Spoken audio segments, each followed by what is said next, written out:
So without further ado, let me introduce to everybody Meghna Prakash.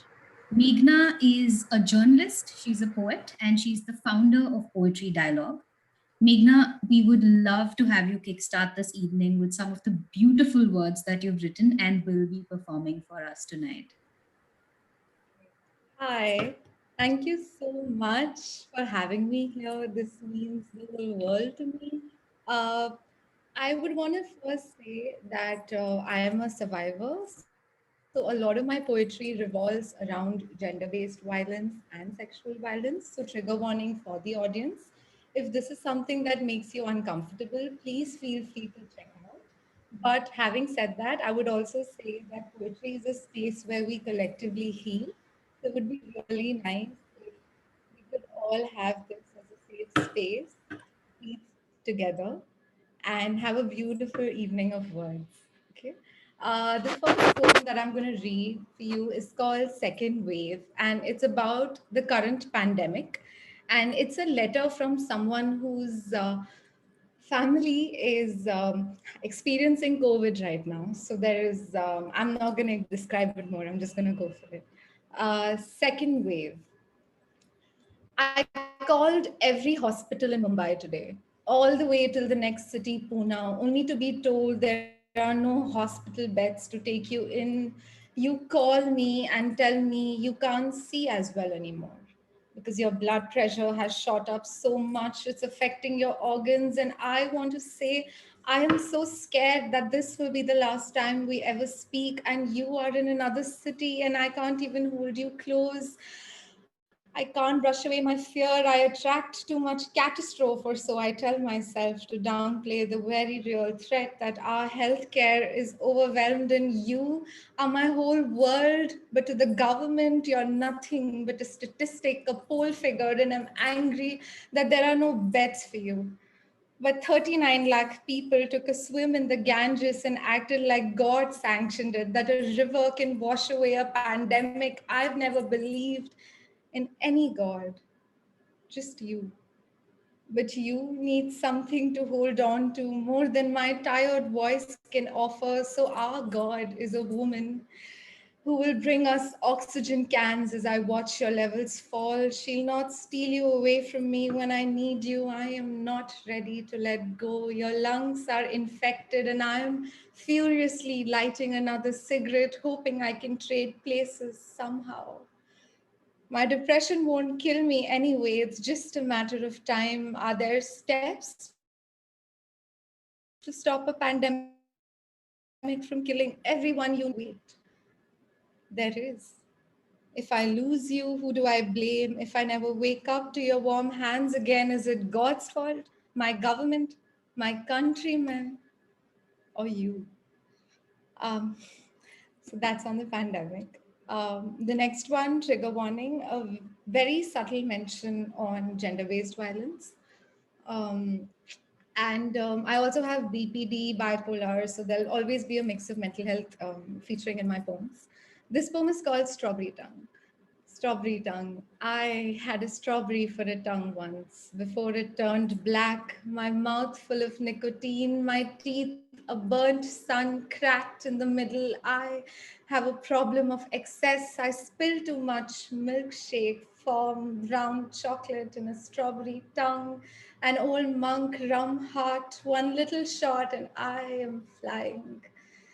I loved a man who peeled my spine like a vegetable. I lay vegetated, my ankles still dancing to a Varnam's beat music, my body hangman, wrong answer, and the country comes knocking to your doorsteps with handcuffs, calls you anti-national, urban naxal. A woman mustn't have an opinion, a woman mustn't have an opinion, a woman mustn't.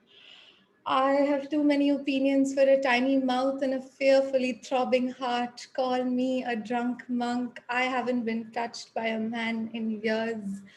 And I hear alcohol ages well, so my drums, heart, and rhythm, I want to just fall in love, but I am on my knees instead. My mother doesn't like these political poems. She just says, don't marry anyone with a beard in my country. I see the slick of fear in her black beady eyes. I kiss her cheek and fall in love with a Dumbledore beard man and bring him home. I love, I love, I love. I spill like spilt milk. I will transform into curd if only someone holds me in their palms and mixes me well.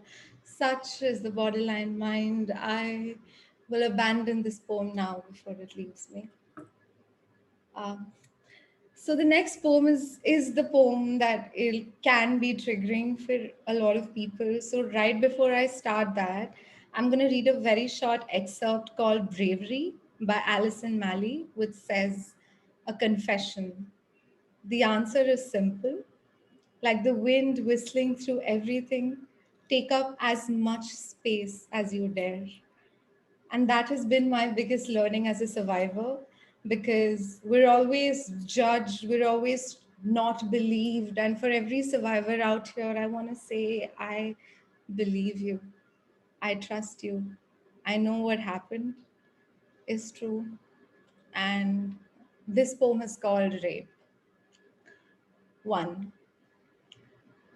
I am four, and the happiest part of my day was having you come home and play with me. But your hands were rubbing me too fast, and I felt heat trickle down my legs, and your hands cupped my mouth, asking me to forget.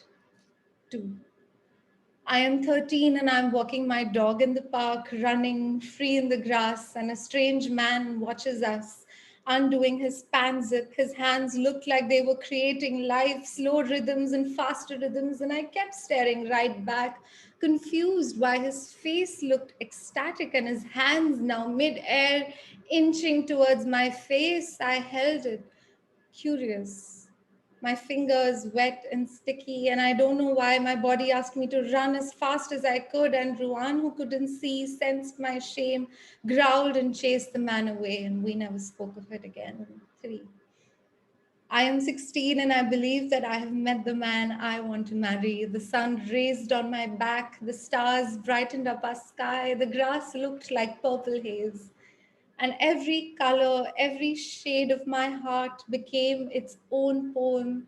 I kissed him, but he made me smoke a blunt, and I couldn't remember the hours after he held me. I woke up with my clothes on the floor and my memory an empty bin. All the times after he hurt me, so no one could see the blood trickle down my ankles, and until all I knew of love was pain, of longing was pain, of lust was pain, until I told myself I liked it. I liked it, I liked it over and over again until I almost believed it. Four. All the other times with all the other men, I lost count of the number of times I would push them away, but for them, my body called them in. I had to write down each time I said no, and how my mouth formed the words, and the clothes I wore, and the color of the curtains in the room, lest someone I confide in tells me I am lying. You see, every detail matters. How their breath felt against my neck, the number of times I screamed, the number of times I got too tired to say anything, because all it took was one detail I forget for them to become the victims in my story, for the courts to forgive and ask all of them to marry me, or all of them to tie me a rakhi and call them brothers who could touch me as they please, or to lose my voice in a 20 lakh defamation suit filed against me. The brain is a funny thing, how it forgets so I can stay alive, how it forgives so I try loving anyone who helps me forget. Um, the last one that I'm performing today is a simple, sweet love poem, no triggers. It's called A Quiet Sound of a Lake, and it's been co written with my friend Dhruvi Modi. Um, the Quiet Sound of a Lake.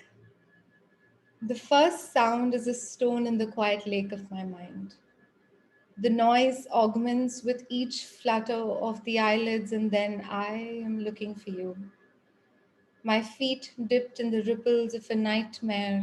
My rib cage is an arson, and this darkness, a match of light. I I'm lost, running towards closed exits with the sky eating me whole. I am lost as a star that seeks home in a constellation. I am running, I am choking, opening myself up to nature. No leaf has a will.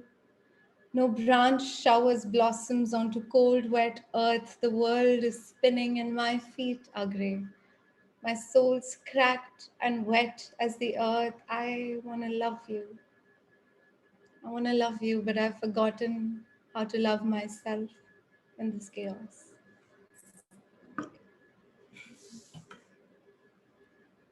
Thank you so much.